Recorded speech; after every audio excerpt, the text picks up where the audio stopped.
Namasté très cher Follement Lover et bienvenue sur la chaîne pour un atelier de Ho'oponopono selon les cartes de Maria José Cabanillas.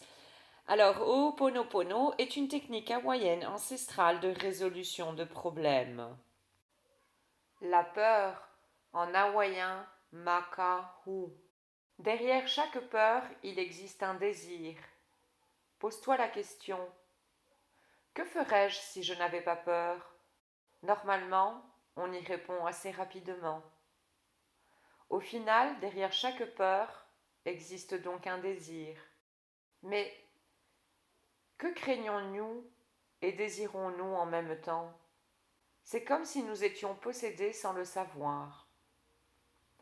L'ego nous manipule à son envie, si nous le lui permettons.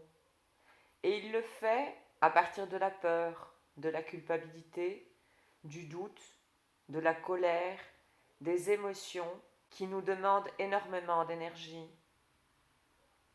Tu es beaucoup plus que ton ego. Quand tu en prends conscience, tu commences à te libérer. Et si au lieu de mettre ta foi dans ce qui est négatif, dans les choses qui iront mal, c'est-à-dire la peur, tu mets ta foi dans tout ce qui ira bien, imagine que tout ira bien. Tout arrive en fonction de où je place ma foi. Si je souhaite la poser dans ce qui est négatif, je me remplis de peur, de doute et d'insécurité. Au contraire, si je souhaite la placer dans ce qui est positif, je me remplis de valeur. Il est bien triste que, avant de mourir, le plus grand remords, le goût le plus amer en bouche, provient de la pensée de ce que nous avons arrêté de faire. Il est étrange qu'en ce moment, le fait de s'être trompé dans quelque chose n'est pas si important. Ce qui est plus important, c'est ce que nous n'avons pas réussi à faire à cause de la peur. Agir est la meilleure manière pour transcender les peurs et obtenir ainsi ton cadeau bien mérité. Avec Ho'oponopono, tu co-crées avec la divinité pour que celle-ci t'aide, qu'elle te guide, qu'elle te montre la solution au problème. Mais ce n'est pas Dieu qui va te prendre par l'oreille et t'apporter à un entretien de travail. Il n'ira pas non plus parler avec ton partenaire pour lui dire que tout est terminé. Ce n'est pas lui non plus qui mettra en pratique cette idée brillante que tu as eue pour créer quelque chose dans ta vie. Non, c'est plutôt quelque chose qui t'incombe à toi. Et cela s'appelle action. Il ne s'agit pas de ne rien faire, mais plutôt de faire exactement ce que tu ressens que tu as à faire. Parfois, nous nous réfugions dans ce concept de livrer nos problèmes à la divinité comme étant une excuse. Délivrer à ton être est la chose la plus sage que tu puisses faire. Mais souvent, la solution à nos problèmes arrive à travers l'inspiration. Dans Ho'oponopono, on différencie intuition et inspiration. L'intuition peut venir de la mémoire, de la programmation négative de ton mental subconscient, c'est-à-dire de l'ego. L'inspiration, c'est l'aide que t'apporte ton essence divine à travers d'une idée ou d'une pensée. Si tu suis cette idée ou cette pensée, une série de hasards se génère. Ces hasards t'amèneront la solution au problème.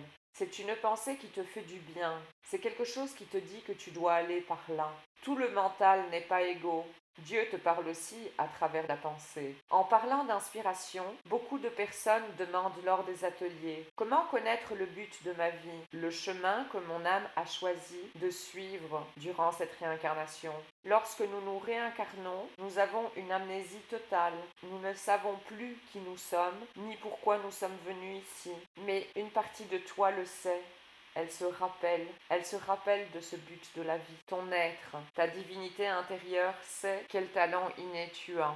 L'unique tâche que tu as à accomplir pour découvrir ainsi ta véritable mission de vie, c'est de pratiquer Ho'oponopono, de t'isoler, de lâcher prise et de laisser Dieu te guider, qu'il te mette sur le bon chemin. Grâce aux inspirations, les réponses correctes arriveront et de cette manière, tu pourras peut-être découvrir d'autres talents qui étaient cachés ou bloqués par la programmation négative de ton mental subconscient. Pratique Ho'oponopono et quand tu sens que tu as à faire quelque chose, fais-le. Ceci s'appelle l'action inspirée. Voyager vers l'inconnu est quelque chose d'excitant. Le cœur commence à battre à nouveau. Chaque cellule de ton être est vivante parce que tu as accepté le défi de l'inconnu. À partir de maintenant, tes yeux brilleront et ta voix sera beaucoup plus ferme. Bien sûr, sur le chemin, il y aura encore des moments de peur.